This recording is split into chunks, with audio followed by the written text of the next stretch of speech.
Thinking Aloud. Conversations on the leading edge of knowledge and discovery with psychologist Jeffrey Mishlove.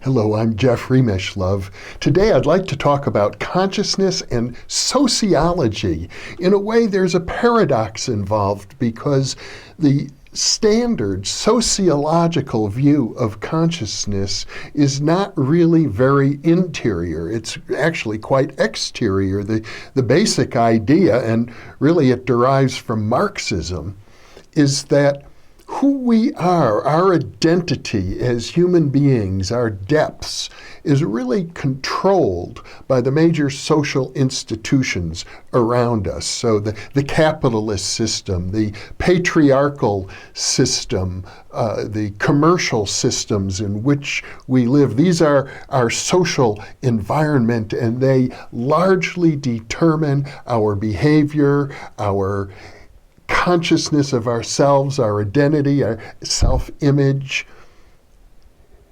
I think actually it's quite the opposite. I remember, and I have to say this, I studied sociology during my days as a criminology student at Berkeley, and those were days in which I was actively using psychedelic drugs, as a matter of fact, like many Berkeley students were. And I remember having a dispute with one of my sociology professors who was arguing for this traditional definition. And I said, do you think that these social institutions really affect who you are at a deep level when you're having a psychedelic experience? And my professor, who was also had that experience, admitted, no, of course not. There's something within us that isn't touched by these institutions. In fact, probably the greatest sociologist who ever lived, in my opinion, Pitirim A. Sorokin, had a very different view himself. He regarded the politics of his day, communism versus fascism, nationalism versus globalism. He said these are the clowns of the historical surface. They're not touching the deep issues even from a sociological perspective. Now, Sorokin lived deeply and widely. He was a member of the Menshevik party that took control of the government of Russia after the fall of the Tsar, and for several months he was a cabinet secretary to Kerensky, the head of the government, before the Bolsheviks took over and put him in prison. Eventually, Lenin recognized the greatness of his intellect and released him from prison. He came to the United States. He founded the first department of sociology, as I recall, at the University of Minnesota, and then went on to found the Department of Social Relations at Harvard University. And he had a broad, grand view of history. He had all the resources of Harvard University. And he determined that history moves in cycles, that, let's say, in the Middle Ages, the reality was inner. Everybody thought of themselves as living in a vale of tears, just waiting for death when they could become part of an eternal reality. And the big economic activity of that era was building these magnificent cathedrals with their spires pointing towards the heavens, the one true reality. And then, subsequently, since the Renaissance, for the last 500 years or more, we've been living in a materialistic age where we see man is the measure of all things, and we value science and progress, and now we have extended our nervous systems around the planet with the internet and satellite communication and space travel and building bridges and highways and international commerce. We're quite materialistic, but we seem to have lost touch with, some would say, our own soul in the process. Sorokin argued that the crisis of our age, all of the social dysfunctions that we have experienced, the lack of confidence in our social institutions, the breakdown of basic morals that holds our society together, that this is because the materialistic culture of the last 500 years is giving way. The science of parapsychology, for one, it's a marginalized science, but it shows the weaknesses of the materialistic metaphysics that is endeavoring to hold our culture together. So Sorokin would suggest we need the birth of a new era.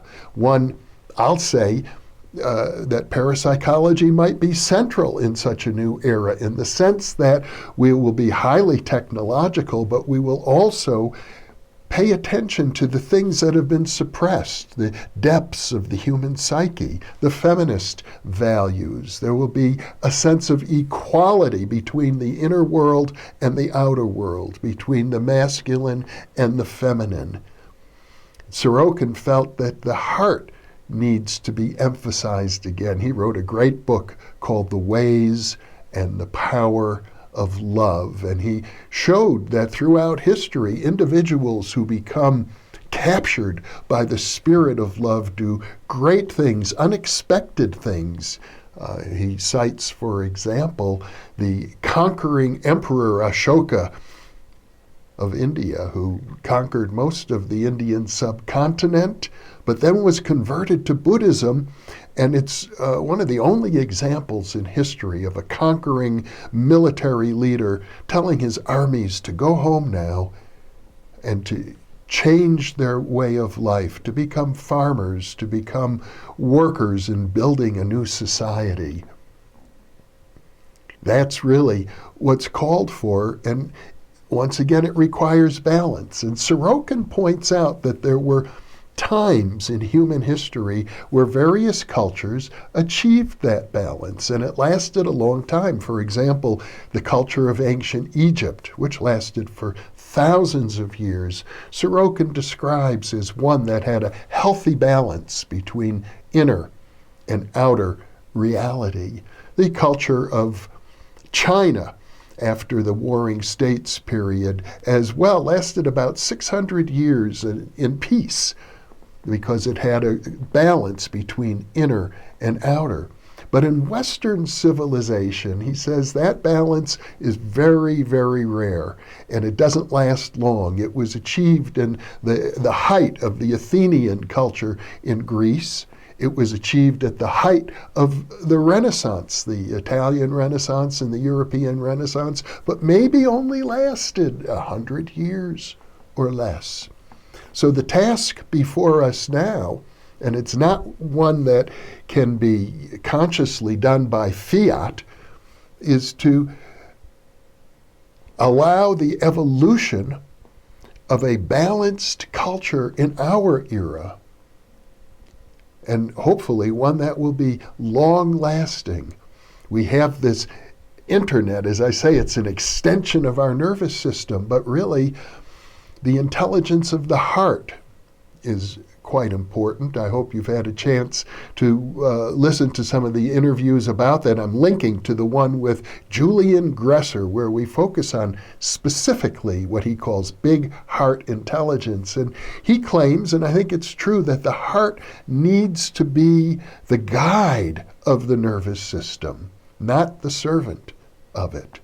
If we can establish a new culture, planetary culture, that is based on the wisdom and the intelligence of the heart, then I think our technology can be a tool that will benefit everybody and not the cause of our own destruction. Now, my grandfather lived in an era where he grew up watching the horses and buggies. He grew up in Poland. He was born in the early or the late 19th century, I think 1895. So horses and buggies were the main form of transportation, and he lived to see a man walk on the moon. And in my lifetime, I grew up in an era where we didn't have cell phones, we didn't have computers, we didn't have color TV. We had black and white TV when I was a child. And I've lived to see the growth of the internet, which is probably the most powerful technology that humanity has yet developed. But I see that technology as a source of great trouble. We know now from research that fake news travels further and faster on the internet than real news does. And I hope you appreciate that on this program, I'm endeavoring to the very best of my ability to, even though some people will say when I talk about parapsychology that this is all phony baloney fake news. I even get occasional comments from viewers to that effect, but it's not. I'm talking about empirical observations, real science, real truth. We need to incorporate these findings into the mainstream of our culture, and that's why I'm so motivated every day to put a new message out on the internet as my contribution to that happening. So I'd like to close by asking you, what can you do? What are you doing? What will you do to help bring balance into our culture? Thank you so much for being with me.